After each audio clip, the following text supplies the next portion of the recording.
안녕하세요. 행복나눔 지킴이의 손자희입니다. 오늘은 영등포 구민의 행복한 삶을 위해 앞장서서 노력하는 분을 모셨습니다. 영등포구청 최현일 구청장님과 함께 이야기 나눠보겠습니다. 구청장님 반갑습니다. 반갑습니다. 네, 반갑습니다. 반갑습니다. 네. 먼저 시청자분들께 네. 인사 한 말씀 해주시죠. 네. 시청자 여러분 안녕하십니까? 영등포구청장 최현일입니다. 올해 2020년은 코로나 때문에 무척 힘든 시기였습니다. 특히 자영업자, 소상공인들이 더욱 힘들었습니다. 우리 여러분 시청자 여러분과 함께 이 위기 함께 이겨나가겠습니다. 코로나19로 전 세계가 큰 타격을 입었는데요. 영등포구에서는 코로나19를 어떻게 대응을 하셨나요? 그 사회자님이 말씀하셨듯이 2020년은 코로나로 시작해서 코로나로 끝나는 코로나의 해로 기록될 것 같습니다. 맞습니다. 저희 영등포구는 구민의 생명과 안전을 지켜내는데 최선의 방역의 대책을 실천해 나가고 있는데요. 네. 특히 이제 타 지자체에 비해서 금년 1월 달에 재난안전대책본부를 처음으로 만들어서 총력 대응을 했습니다. 예. 그래서 복지관과 경로당, 어린이집 학교, 스포츠센터 등 구민들의 안전과 생명을 위한 철저한 방역과 점검, 대응을 했고요. 집단 확산 사례가 최소화될 수 있도록 최선의 노력을 다했습니다. 예. 또 하나가 이제 영등포 사랑 상품권을 타구에 비해서 압도적으로 많은 350억 원을 발행을 해서 골목 상권 살리기에 네. 집중을 했습니다. 또 가장 저희가 이제 좀 잘한 정책 중에 하나가 지난 추석 때 네. 우리 관내 6, 7개 전통시장이 있는데 예. 전통시장 힘든데요. 거기에 5천만 원 정도의 그 전통시장 공동구매, 비대면 공동구매를 했습니다. 이게 뭐냐면 구민분들이 네. 전통시장의 그 질 좋고 싼 상품들을 비대면 온라인으로 구매를 하고 그거를 우리 구가 연결해서 전국에 있는 뭐 지인들이나 가족들이나 또 그분들에게 배송을 해서 전통시장도 살고 구민도 더 좋고 하는 일거양득의 정책을 했고요. 내년 설날에도 이 정책들을 확대 추진할 예정입니다. 네, 코로나19 감염 예방을 위해서 청각장애인용 특수 마스크를 영등포구 수어통역센터에 지원을 하셨더라고요. 이런 지원을 하게 된 계기가 있으신가요? 네. 이제 수어 같은 경우는 화자, 통역하신 분들의 입모양이나 얼굴 표정이 상당히 중요한데요. 그걸 봐야지 정확하게 이해를 하고 할 수 있습니다. 네.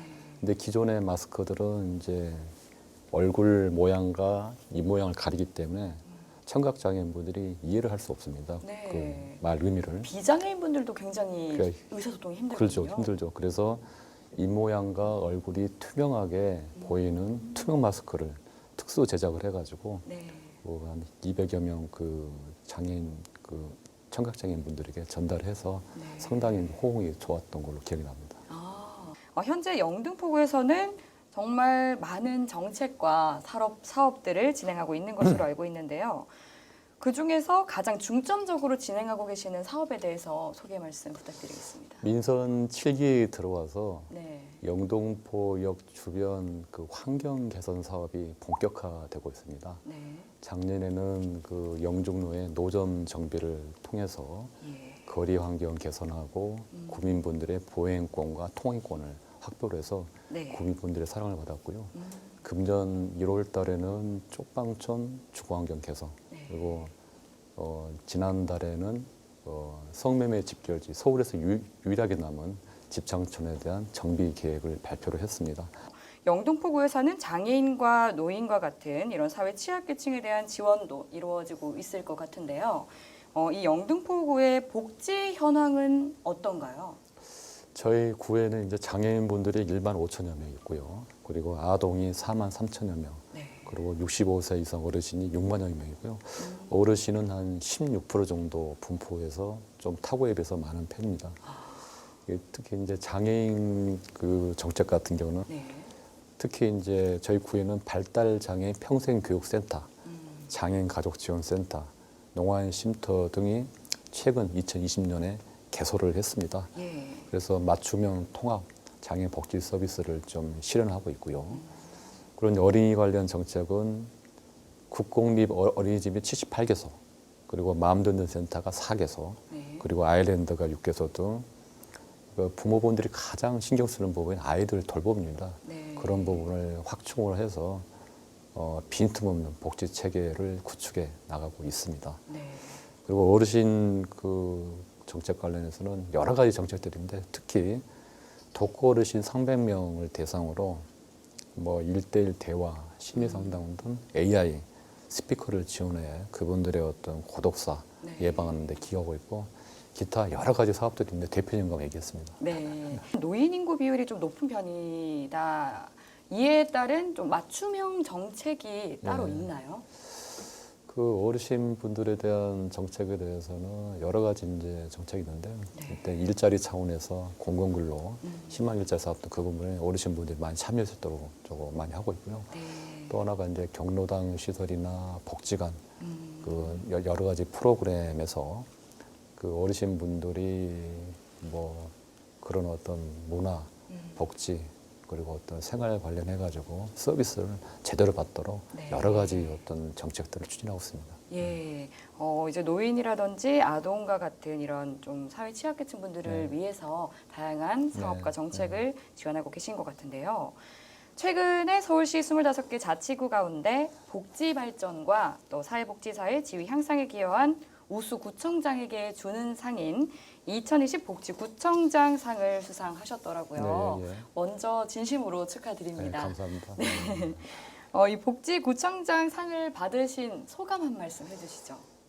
금년에 서울사회복지사 협의회에서 네. 저와 또 노원구청장 두 사람을 이제 복지구청장상으로 해줬는데 진심으로 감사드리고요. 네. 특히 이제 사회복지사분들의 처우 개선이나 예. 아까 말했던 여러 가지 복지 정책들에 대해서 좋게 봐주신 것 같아요. 그리고 향후에도 더 열심히 하라는 그 네. 의미로 그 상을 주신 것 같고요. 근데 국민분들과 함께 또 더 낮은 자세로 또 장애인, 또 어르신, 아동, 여성을 위한 그 필요에 와닿는 복지 정책을 실현하도록 더욱 노력하겠습니다. 네. 그 구청장님의 이 진심과 또 그동안의 노력이 결실을 맺은 게 아닌가 하는 그런 생각이 드는데요. 앞으로도 복지 발전에 좀 더 힘써 주시기를 부탁드리겠습니다. 여성이라든지 다문화의 가정에 대한 그런 지원 정책은 어떤 것들이 있나요? 최근에 저희 금년에 네. 서울시 최초의 그 여성분들을 위한 소통 공간을 만들었습니다. 헤이 YDP라고요. 네. 헤이 YDP라고 거기서 이제 그 여성분들이 함께 모여서 거기서 이제 프로그램, 또 강연, 또 일자리 어떤 교육도 받고요. 또 자아실현을 위한 여러 가지 이제 사업들을 함께 하고 있는데요. 국민분들한테 상당한 그 여성분들한테 상당한 호응을 받고 있고 이런 여성 소통 문화 공간을 각 동이나 주요 거점에 네. 만들어서 그 여성분들만을 위한 지역 커뮤니티 공간 내 또 그런 사업들을 확충할 생각입니다. 예. 그리고 또 이제 다른 구에 비해서 좀 노인 인구수가 많은 영등포구다 보니까요. 청년들에 대해서 좀 지원 정책이 탄탄해야 될 것 같다는 생각이 드는데 청년에 대한 뭐 지원 정책은 혹시 어떤 것들을 시행하고 계신가요? 그 청년분들에 대해서도 이제 지금 일자리 문제가 워낙 또 심각하기 때문에 맞습니다. 이런 어떤 취업 정보 제공이나 네. 또 일자리를 연계하기 위해서 대기업이나 중소기업 그리고 벤처 기업들 간의 어떤 정보 공유, 그 일자리 그거를 확보하기 위한 그런 물밑 지원을 계속하고 있고요. 예. 또 하나가 이제 청소년 분들의 어떤 그 문화 황유, 또 그리고 또 자아 실현을 위해서 각 동에 이제 청소년 자율 공간을 만들어가고 있습니다. 10월에는 스마트 메디컬 특구로 선정이 돼서 서울시 자치구로는 영등포구가 유일하게 국무총리상을 받았더라고요. 네. 그러니까 정말 이 영등포 구청장님을 비롯해서 영등포구청의 모든 직원들이 정말 열일하고 계시는 것 같은데 이 스마트 메디컬 특구는 또 정확히 무엇인가요? 최근에 중소기업 벤처부에서 주관하는 네. 지역 특구 평가에서 저희 구가 이제 스마트 메디컬 특구, 다른 말로 의료 관광 특구입니다. 쉽게 말하면 저희 구에는 10개의 종합병원과 예. 특화병원 등 해서 병원이 지자체 기준으로 700여 개의 병원들이 있습니다. 병원과 의원들이 상당히 많은데요. 어쩌면 서남권뿐만 아니라 서울에서 상당한 병원을 갖고 있는데 이러한 수준 높은 의료기관의 의료 서비스를 받고 네. 그 반과 동시에 호텔과 쇼핑센터, 백화점 이런 관광 문화시설, 먹거리 등 해가지고 네. 관광 서비스를 연계해서 해외에 있는 그런 의료 서비스를 원하는 분들한테 두 가지를 전달해서 지역 경제를 활성화하고 네. 또 지역의 일자리 창출을 하자는 두 가지를 한 차원인데 그런 면에서 타 지자체에 비해서 상당히 좀 잘하고 있다는 평가를 받아서 이번에 국무총리상을 받게 된 것 같습니다. 네. 그리고 또 축하할 일이 하나 더 있더라고요. 한국 매니페스토 실천본부가 주관한 민선 7기 전국 기초단체장 공약이행 및 정보 공개 평가에서는 또 영등포구가 2년 연속이나 최고 등급을 획득하셨습니다. 이에 대해서도 한 말씀 해주시죠. 그 공약이라는 거는 네. 그 출마를 할 때 민선 7기를 할 때 무엇을 하겠다는 구민들 간의 약속입니다. 네. 그래서 2년 지나서 평가를 했는데 1년마다 하는데 2년 연속 이제 최우수 평가를 받았고요. 그래서 이제 그걸 곰곰이 생각해 보니까 탁 트인 영등포라는 비전 그리고 교육, 경제, 안심, 복지, 민주도시라는 5대 구정 목표 네. 그리고 62개의 공약 사업을 체계적으로 내실 있게 했다는 객관적인 평가를 받은 것 같습니다. 그리고 향후에도 이러한 공약 사업이나 그 기타 여러 정책 사업들이 차질 없이 구민들을 눈높이에서 진행이 될 수 있도록 더욱 챙겨가 나갔습니다. 구청장님께서는 이 주민들과 어떻게 소통을 하고 계신가요? 민선 7기 들어와서 탁 트인 영등포라는 비전을 가지고 슬로건을 가지고 지금까지 해왔는데요. 2년 반이 됐는데 많은 구민분들이 피부에 와닿을 정도 변화를 느끼는 것 같아요. 예. 그래서 아까 말했던 영준의 노점상, 쪽방촌, 집창촌, 기타 여러 가지 이제 보행환경 개선, 네. 이게 그리고 눈에 보이는 것들이니까요. 예, 눈에 보이는 거고요. 이제 그러한 것들을 변화하고 발전하는데 가장 중요한 거는 네. 구민분들하고 소통하고 함께 협치하는 겁니다. 예. 그 시작이 바로 이제 소통과 협치라고 생각하고요. 네. 민선 7기가 시작되고 나서 여러 가지 차원에서 구민들과 소통했습니다. 영등포 신문고를 개선해서 구민분들이 뭘 원하는지 들었고요. 영등포 1번가 그리고 미래비전 자문단을 통해서 정책 제안을 하고 그분들하고 논의를 했습니다. 네. 이러한 다양한 목소리를 듣고 지역 현안을 챙기다 보니까 또 실사구시적인 해법이 하나하나 또 나오더라고요. 그래서 아까 해서 여러 가지 이제 현안들에 대해서 지역 현안들, 크고 작은 현안들을 순조롭게 차근차근 해결해 나가고 있는 것 같습니다. 네.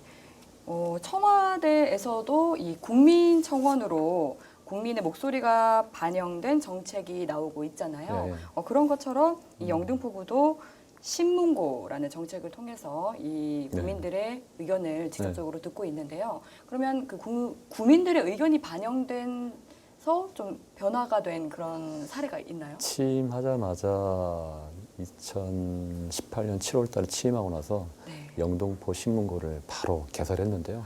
하자마자 1,700여 명 정도의 구민분들이 제안을 한 게 동시에 영등포역 앞에 노점상 정비 그리고 집창촌 정비였습니다. 예. 그래서 노점상 정비는 바로 다음해 바로 정비를 했고요. 8개월 만에. 그리고 이제 금년 초에 아니 지난달에 집창촌 정비계획 발표해가지고 국민들한테 이제 약속을 이제 지킨 사례입니다. 그리고 이제 현재 구청장님께서는 이제 2년여 동안 영등포구를 책임지시면서 또 많은 업무들을 해오셨을 것 같은데요.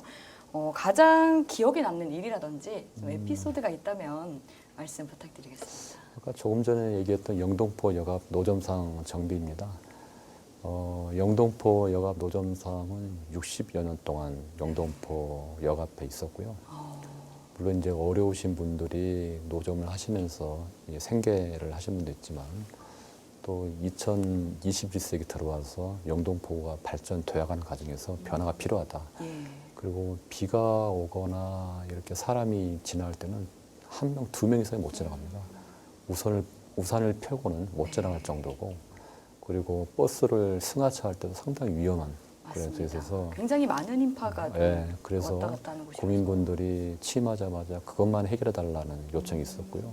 그래서 그거를 그전 노점상 관계자 또 지역 주민 우리 고문분들이 8개월 동안 지속적으로 상생하고 소통하고 협력을 해가지고 결국은 아무런 마찰 없이 작년 3월 25일 날 2시간 만에 50년, 60년 동안 그 있었던 노점이 2시간 만에 철거가 되고요.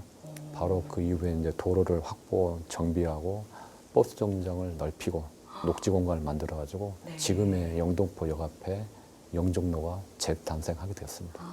이제 2020년이 또 한 달밖에 남지 않았는데요. 2021년에 달라지는 아니면 또 새롭게 시행되는 정책이 있다면 소개해 주시죠. 예, 저희 이제 구 차원에서 우리 구민분들의 평생 학습 지원을 위해서요. 네. 내년 하반기 정도부터 그 구민분들한테 평생 학습을 위한 장학금을 지원할 예정입니다.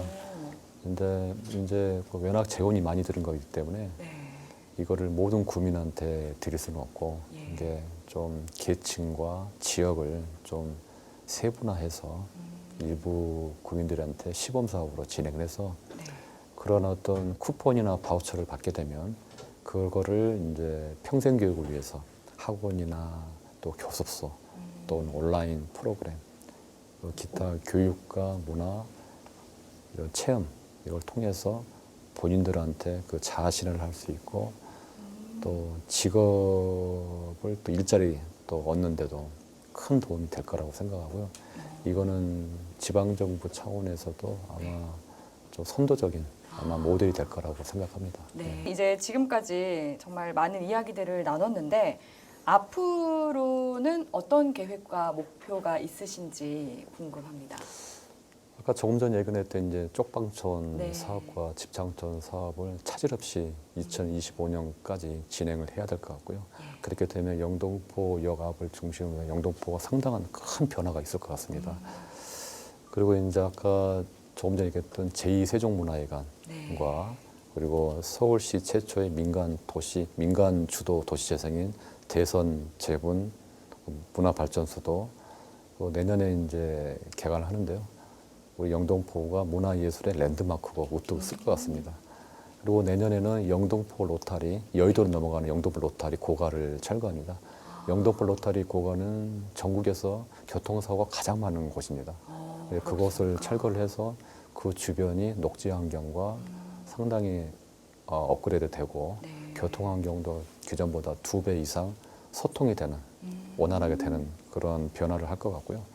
네, 오늘 말씀 감사합니다. 감사합니다. 네. 네, 지금까지 영등포구청 최현일 구청장님과 함께 했습니다. 행복 나눔 지킴이 오늘은 여기까지입니다. 시청해주신 여러분 고맙습니다.